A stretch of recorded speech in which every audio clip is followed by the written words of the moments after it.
Napa y Machis. Un saludo cordial a todos ustedes. Soy la licenciada Nancy Macaña.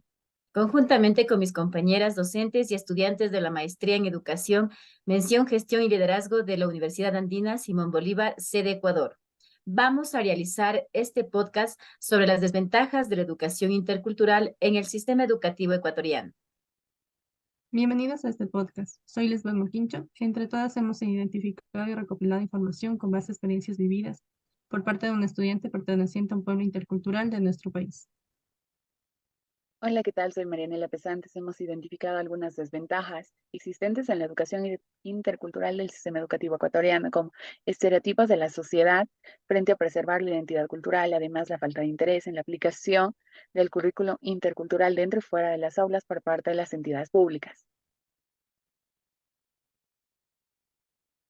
Un gusto estar con ustedes, soy Gisela Yumiseo y continuando con las desventajas, también es importante señalar la falta de conocimiento de la lengua originaria de nuestro país. Por ello, hemos sustentado las desventajas encontradas a través de blogs, artículos, revistas, libros e incluso tomaremos parte de nuestra Constitución, donde se resalta la importancia de los pueblos y nacionalidades.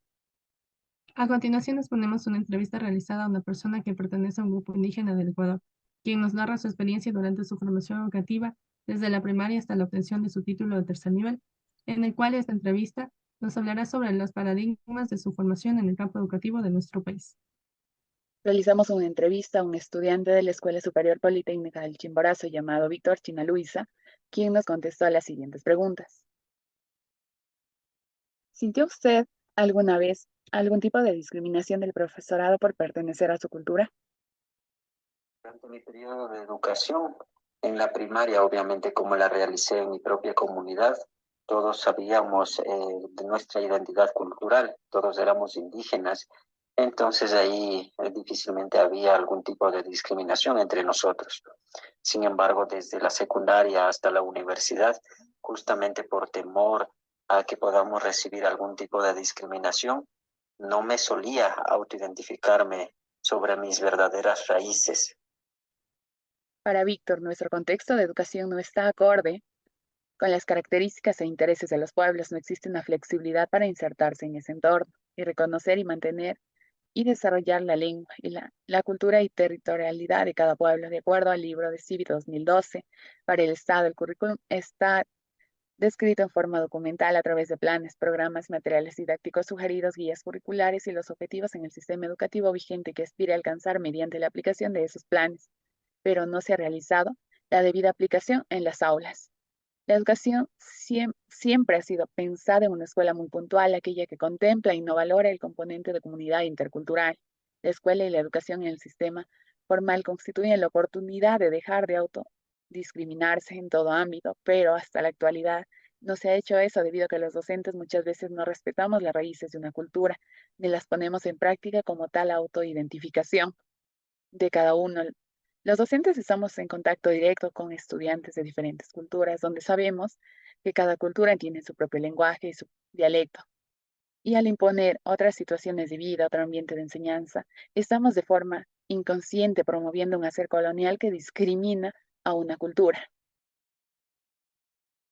Víctor, continuando con las preguntas, ¿alguna vez dentro de sus estudios le impusieron el uso de uniforme en lugar de su vestimenta propia?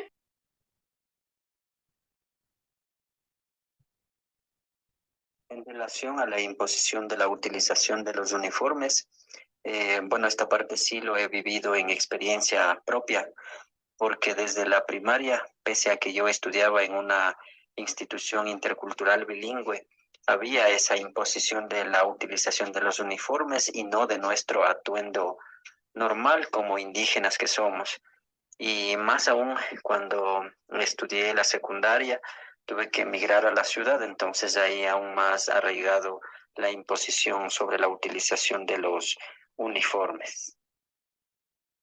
En el artículo 2.5, inciso E de la LOI, habla de la orientación intercultural y menciona que este enfoque supone un respeto por las diferencias, reconoce y respeta el derecho a la diversidad y fomenta la interacción entre culturas y pueblos de una forma equitativa, donde se concibe que ningún grupo social se encuentra por encima del otro, y reconoce y valora los aportes de todos ellos en la sociedad. Alude al reconocimiento de la diversidad cultural, otorgando legitimidad a la representación de concepciones y prácticas culturalmente distintas y promueve el conocimiento y el respeto mutuo entre culturas. Ley Orgánica de Educación Intercultural 2015. Al escuchar a Víctor y conocer lo que se menciona en el artículo de la LOEI, podemos identificar que no existe un respeto a la diversidad de las culturas del Ecuador. Por tal motivo, existe una discriminación hacia los grupos y personas que se identifican con su pueblo con su vestimenta. Discriminación que no debería existir porque aún no vistiendo el uniforme, el estudiante puede recibir, analizar información de cada asignatura, brindando un récord académico excelente. Última pregunta, Víctor. Dentro de sus estudios realizados en la primaria y secundaria en el entorno educativo, ¿fue inclusivo en su idioma y sus costumbres? En relación a que si he tenido o he recibido algún tipo de inclusión sobre el idioma y mis costumbres durante mi periodo de educación, debo indicar de que es nula, porque pese a que en la primaria, por ejemplo, yo estudiaba en una institución de educación intercultural bilingüe, ni siquiera allí he recibido, por ejemplo, alguna cátedra en relación para potenciar nuestro idioma y nuestras costumbres. Netamente desde la escuela y la secundaria, la educación ha sido hispana y por lo tanto hemos tenido que autoeducarnos de pronto para poder potenciar nuestro idioma y también nuestras costumbres. Al escuchar a Víctor, recuerdo que en el artículo 29 de la Constitución de la República declara que el Estado garantizará la libertad de enseñanza y el derecho a las personas de aprender en su propia lengua y ámbito cultural, donde las madres y padres o sus representantes tendrán la libertad de escoger para sus hijas e hijos una educación acorde a sus principios, creencias y opciones pedagógicas. Asamblea Nacional del Ecuador 2015. Según lo mencionado por Víctor, se puede evidenciar que lo establecido por la Constitución de la República en el artículo 29 no se está llevando a la práctica, a pesar que ya estamos en el siglo XXI. Se continúa ignorando la desigualdad y no se pone a valor el idioma materno para fortalecer la identidad cultural en los diferentes niveles educativos. Por esta razón, es indispensable que el docente adquiera una visión de pertenencia cultural en su rol con respecto a los procesos de enseñanza y aprendizaje y de esta manera construir con los niños y jóvenes el respeto, el equilibrio cultural entre lo moderno y lo autóctono y así evitar la pérdida de un Ecuador intercultural. En conclusión, luego de décadas de lucha de los pueblos indígenas para ser tomados en cuenta, se ha mencionado poco a poco una constitución el hecho de salvaguardar la integridad cultural y social de los pueblos y nacionalidades. Sin embargo, el colonialismo se ha mantenido presente durante toda la etapa educativa de los estudiantes, debido a la poca importancia que se le da a las culturas existentes en el Ecuador, dejando de lado el valor sociocultural y su riqueza histórica. En el currículum de educación inicial, se nos ha presentado la integración de la educación intercultural bilingüe y que la misma debe ser creativa, con la finalidad de crear un aprendizaje significativo en nuestros estudiantes. En los documentos se expresa como algo sencillo de hacer cumplir, pero no se ha tomado en cuenta el marco donde se ha querido implementar es pluricultural. Desde esta perspectiva nace la necesidad de seguir estudiando y fomentando ideas que generen cambios notables en la educación. Esto se logrará si se trabaja en triangulación del profesorado, alumnado y autoridades. Se han simplificado las ideas de una educación intercultural en líneas escritas para calmar a un pueblo que se ha visto obligado a educarse bajo el colonialismo. Y de manera indirecta los docentes aún no eliminan ciertos prejuicios provocados por la diferencia étnica del Ecuador.